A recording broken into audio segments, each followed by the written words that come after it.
mucayyoo an nikaa irraa qabu akkamitti nikaa narraa hidhachuuf deemta mucayyoo maantun bilbila maa kaasuuti manjeri ashangulliitti fuula gabucaa inna ati bar waan heerumteef seete barati ni fuute mucaa ni fuute bar maallaqa kan keekkatti ragganeetee fuute osoo jireenya maallaqa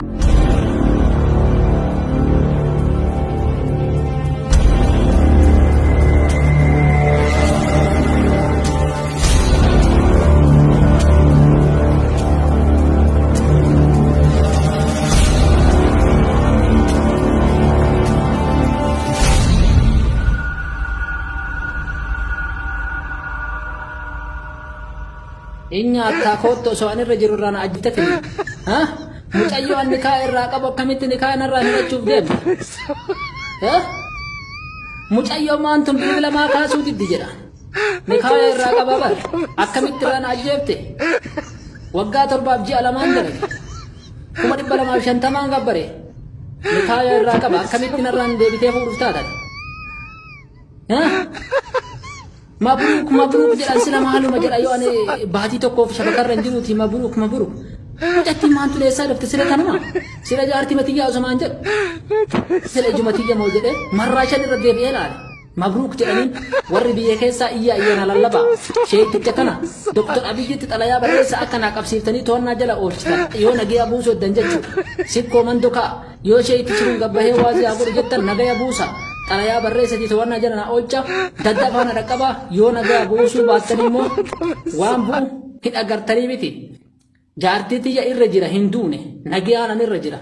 يو نرتي آلو إدي ماله خنافو جبار دالفسا أكنا جاي أبوفتا يونا جاي أبوسون بربان نمو ولدت كديبان نافي أتي أكنا هاي عشان قلتي جولة نربا تنتا بتذكر فتر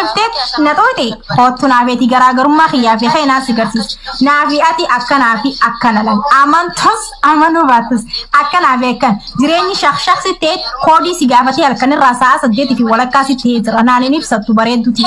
نرجع فدو تومان جري عشان قلتي فولا جبوشا إننا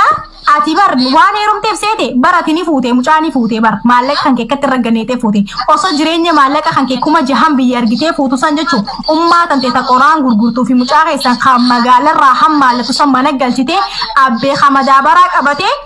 mana erdaataa jala dhaabbatu galchite wallaahi du'aa'ii fuute kanatti jireenyi sitti rakkatee bultii teetillee keessaan baatu jechuun. Jireenyi si rakkatee bultillee si jallatee namnillee si jallatee haati jaalatu biyee si arrabsee miidiyaa irratti jechuun xiqqeenya hanke ajaatee walitti qaba ture bakka hundatti gannan naqamsa naamusan qabdu nama dubrummaa ifiitiin namatti dhufee naamusa ifiitiin nama jaarsa duratti dhufeetu haga ubrii isatti hagaraa nagee haatiin naamusummaan jiraata yaa sharmuuxitti yaa ajooytu tiyyaa akka agara hin qabne jechuun goydu bar lal mana inni itti si buusanii beektaa miin irraanfatiin sanitti bargoodu sooraala jechuun waraansileen haay si godhee namni sirraa dhorkee bar yaa aja yaa xurii nama marartaa'u gaafa san jechuun sumulii takka harkaan qabdu jechuun miskiinummaa yaabbatte dalagadhuutii warra keessanirraa qayyarii nama tahii sanboodaas bahi namaa rabsiisiif hin himaami sanboodaas bahi namaa rabsi adii keeti garuu nama osoo haatii gojjoo keessa teessu biyyeen mana roobni tokko akka malee yoo biyya teessan san roobe mana keessanii jissa warra keessan akkasitti bittiin godhee jechuun sagalee si taana warra keessanii sagalee tahii fi oromoon ballo sababa Allah kanarraa dhalattee galtu tiyyaa galtu sababa Allah kana keessa jirta waan ta'eef saniifuu si gargaaranii warra keessanirraa jijjiirii nama tahii qoottuun waan rabsiisija nuti waan arrabaan qabnu bishaanirra xaliila bunarra qashiira halmallaa jireenyi itti dukkanaa'e jireenyi si dukkanaa'e bar maraattee wallaahi maraattee jirta nama siidhatuun qabu.